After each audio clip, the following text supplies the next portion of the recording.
What's up, you team of bad savages? Today I'm reacting to why NATO gladly switched to HK416. This is like semi-automatic gun or automatic gun. Correct me if I'm wrong. And also probably it's a grandparent, not a grandparent, a grandson of M16. This is my wild guess. I might be wrong. So let's jump in. Let's react. The HK416 rifle is quietly taking over the world as one of the most widely used primary weapon systems. This all started back in 2007 when Norway was the first country to widely adopt it for their conventional force, grabbing more than 60,000 rifles. Fast forward 10 years and in 2016, France began swapping out their FAMAS for the HK416 Let's go. when they placed just a massive Costco-sized bulk order of 117,000 rifles. Wow. It's a double chunk chocolate cookie. They were on a roll at this point because only a year later, the entire United States Marine Corps switched to the HK416. They've since acquired 14,000 of these rifles for all their frontline combat roles. But FAMAS, just a quick word about FAMAS. It's such a legendary weapon. I used it a lot while playing CS 1.6 back in the day. So props to this gun.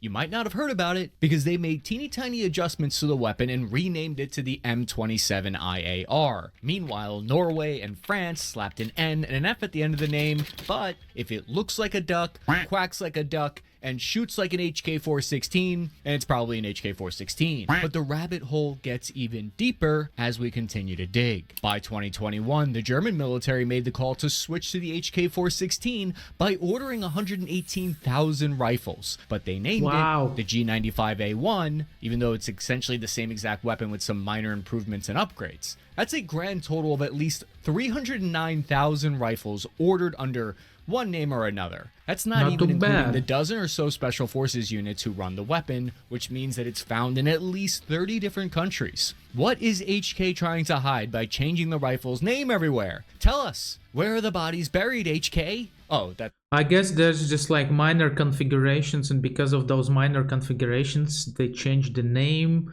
But I don't see the sense of it though, but still, you know, it's my opinion. It's right there somewhere in the ocean. In this investigation, I want to uncover how the HK416 went from relative obscurity to Special Forces exclusive loot box to damn near the hitter of the free world now, within just 2 decades. But first, I want to tell you about this video's all site your business.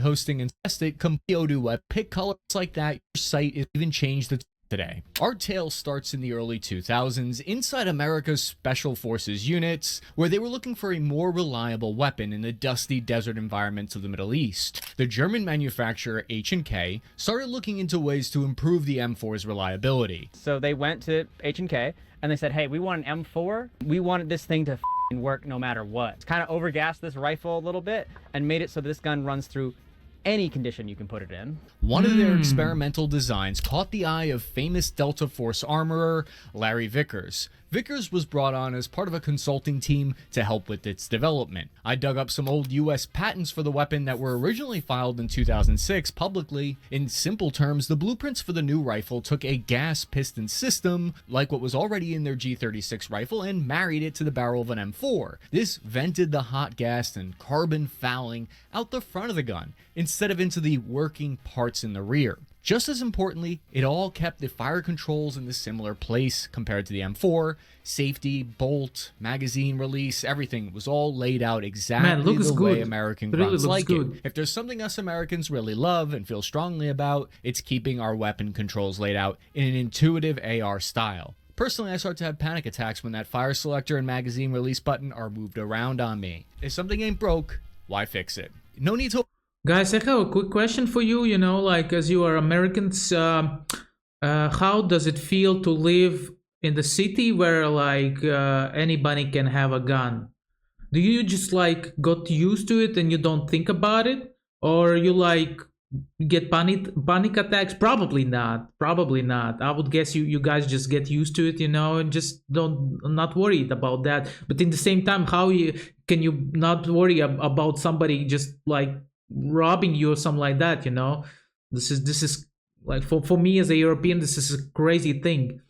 Over-engineer our way into a new problem. But the point is, Vickers and others saw potential in this piston-driven idea that was going to solve one of Delta Force's most nagging problems. What problem am I talking about? Barrel length. One of Delta Force's main jobs is direct action, which means they rescue hostages and they eliminate terrorists in raids. This is why they use that cutting-edge close-quarter combat weapons. They were one of the first to adopt the MP5, but fast forward a few years and they realized the weapon didn't have enough spice to it, not enough power. So Delta started using the more powerful, short 10.5-inch barrel M4 in the mid-1990s. That cuts 4 inches off of its normal length, and that might not sound like a whole big of a deal, but it actually introduced a lot of new technical problems to deal with. The reason for this is because the M4 uses a gas tube that ports high-pressure gas from the barrel directly back into the bolt group to cycle the action and make the gun work. Okay. Shortening that barrel, though, down to 10.5 inches meant that there was a lot of extra heat and carbon fouling getting into the action. So what all that means, added together, is that extra back pressure from the sound suppressor and everything, it makes the weapon have a ton of malfunctions and its parts start to break. Gross. If you're special forces, you can't afford to have that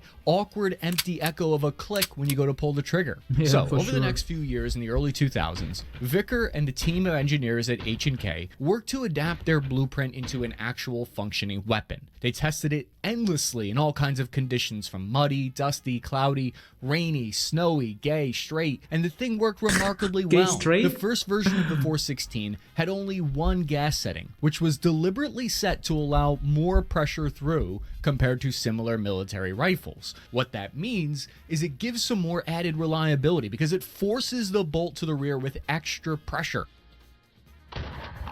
Man, I love the aim. It looks very nice. I bet it's very precise also.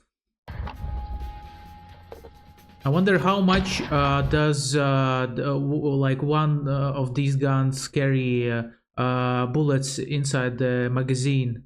I bet like the standard, as far as I'm concerned, was 30 in all of them. There are different types of mud tests in the U.S. Army, but one test showed that the HK had only 233 stoppages out of 60,000 rounds fired, compared to the M4's 882 stoppages. Any methodical problems with that test, let's put that aside for a second. That just gives us some context to how well the weapon worked at the time. It uses all the same parts as the M4 does. Your upper is where it's different. And you have the bolt carrier there, and instead of having the little, gas tube that you're used to, it's literally just nothing. That's just something for the op rod to push against. The HK416 fires 850 rounds per minute on full send mode. It uses that standard 5.56, and it's credited with being one of the most reliable operating systems ever miracled into existence. Technically, it does add a little bit of extra felt recoil for the shooter compared to your standard M4. Would you say the recoil is pretty comparable to? It's a little bit more. Just you're going to get that with piston guns. You're going to feel a little bit more felt recoil than on a DI gun. And it is heavier, so it does mitigate that a little bit, but it's not vicious or anything. Personally, when I was firing it in the heat of the moment, I didn't notice a massive difference, but I'm not going to feel the detail of a recoil impulse like how an elite operator would. It's like how when my wife orders a nice red wine and I think it tastes exactly the same as a bag of Merlot that I smuggled into the restaurant. The nonsense with the weapon's name started right away. The gun was originally going to be called the HK-M4,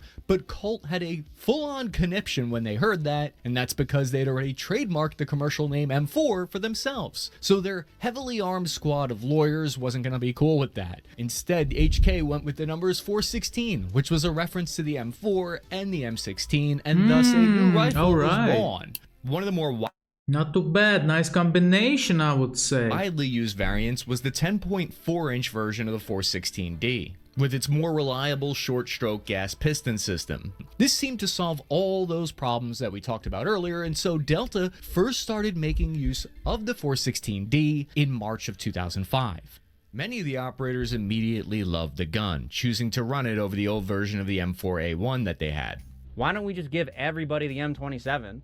It's an infantry rifle. It can be used as one. It has everything we want. It is more reliable than our standard issue M4s are. Let's just do that.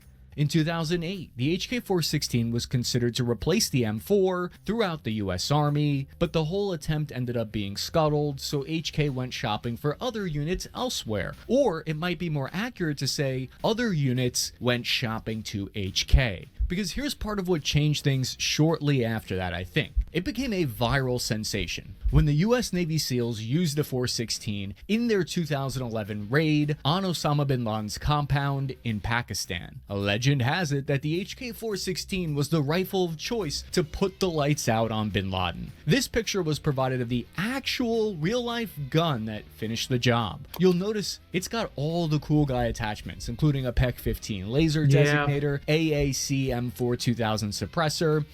That's what I wanted to ask about the suppressors. Do they use suppressors nowadays? It looks like they do, of course, in such operation. By the way, I have a reaction about how CIA found Osama bin Laden. You can check it out below the video.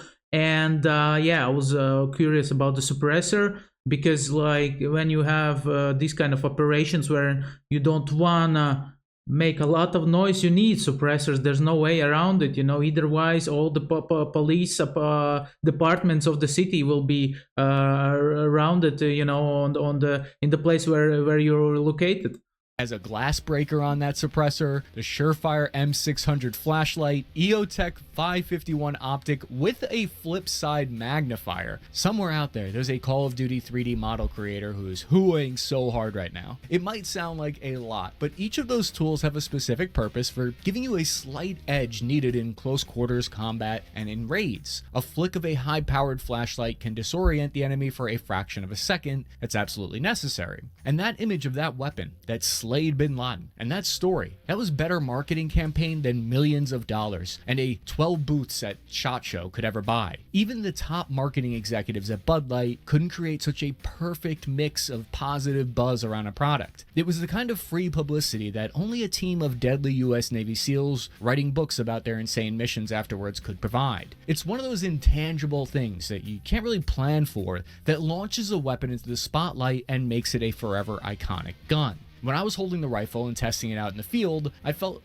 a little bit more confident with it because, Jesus fucking Christ, this is the same cold metal steel that the most elite guys trusted in one of the most sensitive high-profile missions in history used. I think this is one of the factors that explains what happens next in this story. Everyone and their mom started being seen with the 416. You saw it in American law enforcement, showing up in SWAT around the country. Conventional forces throughout NATO started adopting it when they were looking to replace their aging Cold War inventory. It became a short elevator pitch, an easy way to explain why spending millions of dollars on the rifle would be worthwhile of an investment and you wouldn't get fired for switching over to it. Hey, did you hear? It's the same gun that cooked bin Laden and all the US Special Forces guys are running with it. Fuck, man, that's all you had to say. It's kind of like how during the Cold War, the FNFAL was nicknamed the right arm of the free world, and I vote we nickname the HK416 the hitter of the free world. There's a ton of reasons why everyone switched, but to quickly explain it, Norway switched from their aging AG3 because that thing still used the larger 7.62x51mm full battle rifle cartridge, and it wasn't able to mount attachments easily on it to take advantage of that extra range. France switched because the FAMAS bullpup, its spare parts were becoming harder to find, and also it wasn't great with attachments. Germany switched partly because the G36 allegedly had some reliability issues. Interoperability is a huge reason, which all these countries, including the US Marines, using one type of weapon economy of scale, made it cheaper to use in the future, and sharing parts between them can benefit them all. There's also a concept that I created that I think really helps explain what happened, called the trickle-down gun economy. This barely credible briefing will help explain it. In the trickle-down gun economy, elite weapons filter down to us regular folk. Here's how it works. Special forces guys get the cool gun. Sorry guys, I got scared. My cat literally uses her claws, right? And I have this big like a chair, which is you need to blow it up, man. And I was just so scared that she's like with her claws, she's gonna like cut it, man. I almost shit my pants, I'm telling you.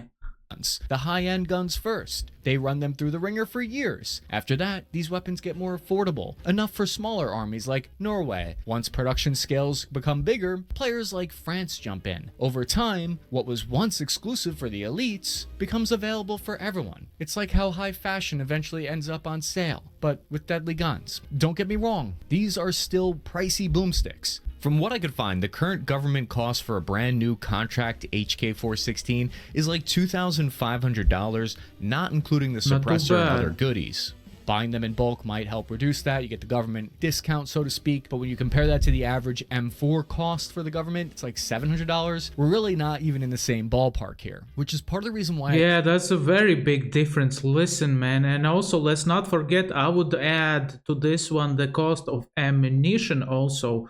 The difference between the cost of ammunition. I think the United States Marine Corps and all these other countries are only issuing them to their frontline soldiers and their infantry and the combat arms mainly. And it's not just good PR and word of mouth. The weapon stats check out too. Even with the extra heat and pressure from sound suppressors, its minimum barrel life for the 416 is 15,000 rounds. Some hitters even reported it lasting 40,000 rounds. This is key because during the global war on terror, we saw a huge jump in the operational tempo. At one point, Delta Force was running with more than 300 raids and rescues a month, targeting Al-Qaeda and insurgent leaders while extracting American and international personnel from terrorist strongholds and prisons. These guns were more run through than the chicks at the AVN Awards. Performance differences in weapon barrels like barrel life that might sound minor to an average infantryman like myself start to become exponentially important when you're putting the weapon through a much higher pace of training and combat. But operators often keep their weapons on semi-auto for that more accurate shot placement and better recoil control. Its accuracy and range will vary widely depending on the barrel length. So a lot of them are either 16.5 inch barrels that can hit out to at least 400 meters and beyond, taking full advantage of that ACOG scope that it pairs well with. However, you can't get something for nothing. And one of the drawbacks of the piston design is that it's inherently heavier than your standard M4. It's heavy. It's a lot heavier than the M4 is because of the piston. Depending on the version, a 416 weighs around 8 pounds, while an M4 is usually around 7. But that extra weight won't really be noticeable unless you're carrying it as a secondary weapon along with your heavier sniper rifle. Although so I got it right. There's like semi-automatic and automatic modes on the weapon. Yeah. So this is the modes that decides will you shoot in a 1, 2, or like multiple shots.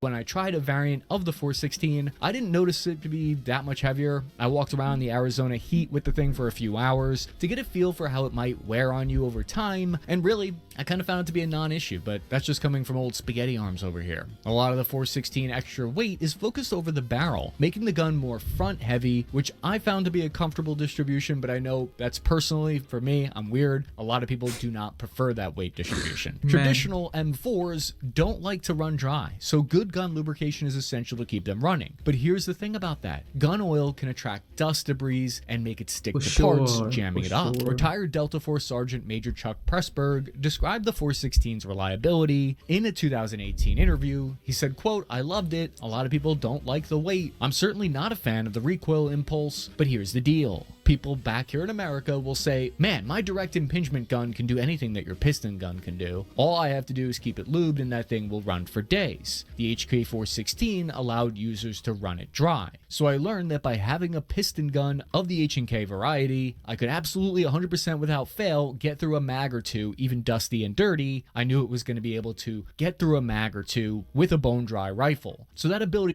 Listen, as a guy who doesn't use guns at all, for me, I never understood why in army soldiers clean guns, and now I understand, because dust and debris and other stuff gets into your gun, and basically it may cost you a life. So as I understand, as cleaner your gun is, there's like a bigger chance that you're gonna stay alive. You know, this is only one point, of course, from all of them. To have a gun in a high sand environment that does not need to be wet all the time to work was absolutely priceless to me. There you have it. If you've been in a 6-foot deep, filthy, dirty trench and you're running a suppressor, the HK416 is going to cycle rounds when your life depends on it. It's not just Delta Force who's using it. The Navy SEALs, US Marines found even greater use for it because of several different reasons, but I think one of the main ones is its quote-unquote over-the-beach capability. Over the beach means that the gun is able to fire safely after being fully submerged in water. Man, unlike that's the nice. gas tube of a traditional M4 that has to be fully drained first. So basically, they have like a nice promotional video that they did in the early 2000s where dude comes out of the water all Navy SEAL style, fires a regular M4, it explodes. Still water in the barrel, the gun couldn't do it. And then they have a nice HK416 come out of the water and the guy just dumps the magazine and it works perfectly fine. So they designed the rifle specifically with maritime environments in mind. Trying to fire an M4 filled with water causes too much pressure and can destroy the rifle. So this capability meant that it fit well into the Marines' Force Design 2030 plan. Listen, I mean, this is such an advantage when you can like have a gun that basically is not dependent, is it dry or wet? Because, you know, like if you have a firefight in a jungle or somewhere where there's water, right, man, if your gun doesn't, like, if your gun gets into water and doesn't work, you're done basically. You cannot go to water.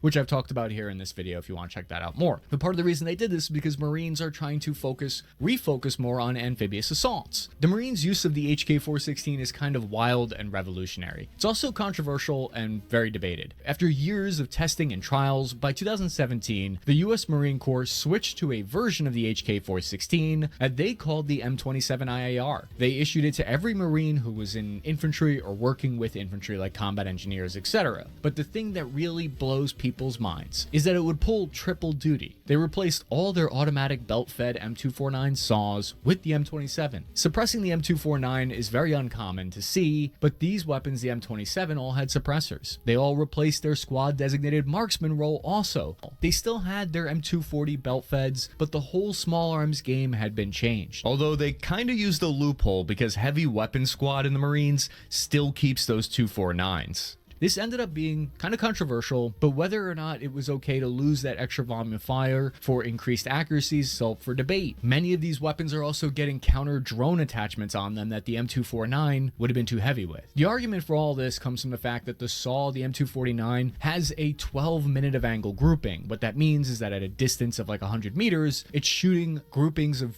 bullets within 12 inches. At 200 meters, now you're hitting a group within 24 inches, and so on. So the HK416 has a 1 minute of angle. It's very accurate. Compare that to the M4 and the M16. The standard issue ones have a 4 minute of angle. And we can start to see why this weapon is taking over. In theory, the Marine leadership believed that accurate shots could suppress the enemy more than volume of shots. That's a whole different can of worms though. It's interesting to note that the Marine elite Raider units stuck with their trusty old M4s and 249s for a few years following that switch. Recently in 2022 though, there's been news that a new short 10-inch barrel version, a new improved HK416, would be adopted by the Marine recon units who conduct missions like clearing ships in close quarters combat. However, recent rumblings from inside JSOC is that the HK416 might be starting to be transitioned out of use in the American Special Operations communities. There are several reasons why this might be the case, but it appears that the SIG MCX Rattler firing the quiet 300 blackout round has become a new favorite amongst SF units for this role. Starting around 2019, it's interesting to note that some of the same designers on the HK416, like Robert Hurt, would later work at SIG and help design some of the weapons that are, again, taking over in a new wave of special operations firearms. Even if that is the case, though, it will continue to be fielded in SF units around the world, including Ireland, Turkey, No South doubt about Korea, that. Italy, No doubt Estonia, about that. just to name a few. What's clear to me is that this will most likely be the most widely used firearm inside NATO for the next couple of decades. Why not? If you like this video,